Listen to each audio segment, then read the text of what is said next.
L'heure est grave au Liban, dans ce pays qui m'est cher et que je pense connaître assez bien, ayant vécu de nombreuses années. J'ai déjà produit différentes analyses sur mes réseaux sociaux sur des formats courts, Instagram, X et LinkedIn, où je traitais des fameuses attaques sur les moyens de communication du Parti de Dieu. L'enchaînement des opérations et le niveau des coups portés par Israël fait basculer la situation locale à un niveau inédit. L'histoire se construit sous nos yeux. La mort de Nasrallah et ce qui va suivre, car soyez-en sûrs, nous n'avons pas encore touché le fond, fait partie de ces événements susceptibles de rebattre profondément les cartes. Tout cela valait bien une nouvelle vidéo YouTube 9 mois après la précédente. Ce que j'ai à vous dire ne tient pas sur un reel d'1 minute 30.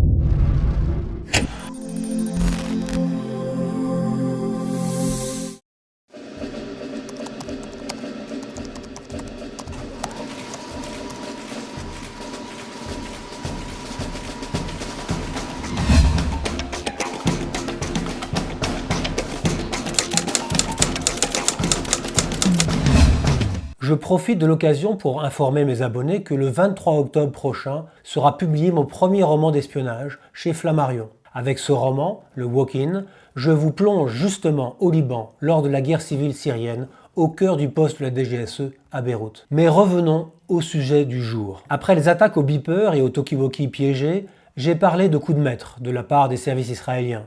Techniquement, en laissant de côté les critères moraux, ces opérations sont effectivement des monuments de la guerre de l'ombre et illustrent l'influence déterminante que les services de renseignement et d'action peuvent parfois avoir sur le cours des événements. Mais j'avais une crainte, celle d'un pouvoir israélien sans tête, embarqué par le savoir-faire de ses services et du Mossad en particulier.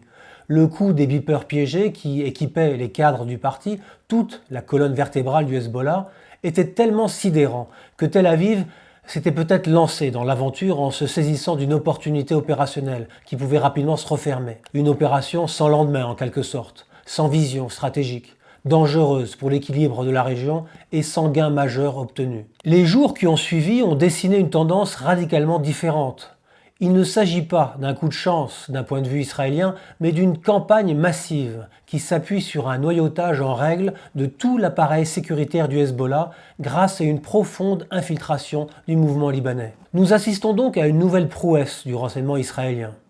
Israël a visiblement tiré les leçons de son invasion ratée du Liban en 2006, où l'absence de renseignements de qualité sur son adversaire avait été pointée du doigt. Lorsque l'on est ainsi capable de détecter la réunion en plein Beyrouth Sud, dans la Dahiyeh, le bastion réputé imprenable du Hezbollah, des cadres de la cellule Radouane, la plus secrète et clandestine de ces structures, c'est que l'on est parvenu à contourner toutes les mesures de sécurité de l'adversaire et qu'on y lit comme dans un livre ouvert. Vendredi 20 septembre, Israël est ainsi parvenu à éliminer le chef de la cellule, Ibrahim Akil, le successeur du célèbre Imad Mournier, avec 20 autres membres de l'état-major du Hezbollah.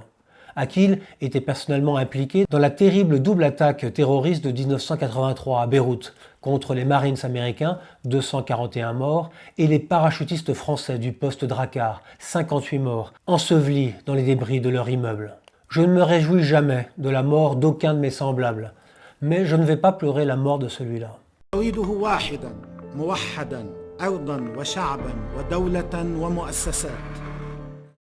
Tuer le chef depuis 30 ans du Parti de Dieu, c'est encore une autre chose. Israël vise un symbole, un homme politique de premier plan au Liban. Je dis homme politique à dessein et pas chef terroriste, car réduire le Hezbollah à une organisation terroriste, c'est un peu court à mon avis. Malgré l'histoire de ce parti et le nombre d'attaques terroristes dont il s'est effectivement rendu coupable au Liban et à travers le monde. Je pense en particulier à l'assassinat du Premier ministre libanais, Rafik Hariri, et aux responsables des services de renseignement libanais qui travaillaient dans l'ombre pour rechercher les preuves de l'implication opérationnelle du Hezbollah. Le brillant capitaine Wissam Haïd, puis son chef, le général Wissam El Hassan, tous deux tués dans des attentats à la voiture piégée. Mais le Parti de Dieu, c'est également un parti politique dans lequel se reconnaissent une majorité de chiites libanais, avec des représentants légalement élus. C'est une force militaire aguerrie et disciplinée qui s'est frottée au combat en Syrie.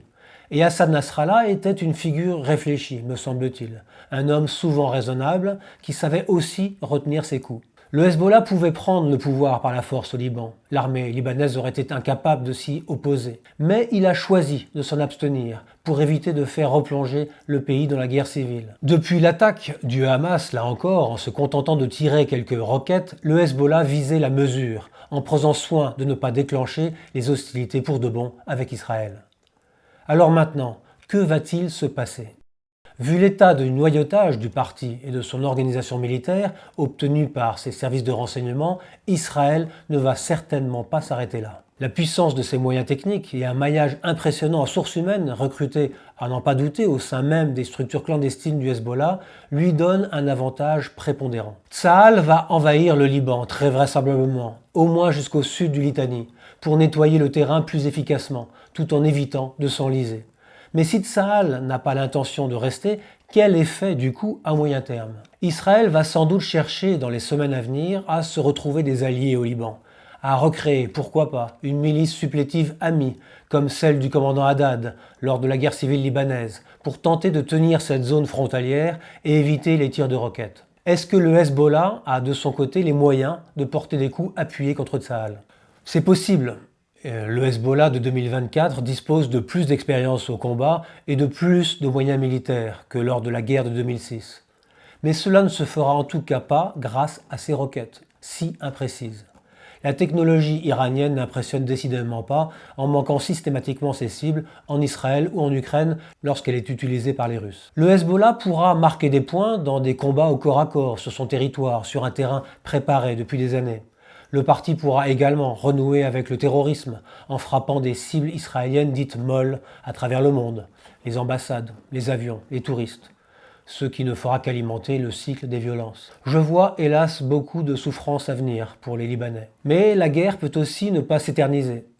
Les grands chambardements de l'histoire sont aussi parfois le prélude à de nouveaux équilibres. Peut-être que l'heure du Hezbollah est passée.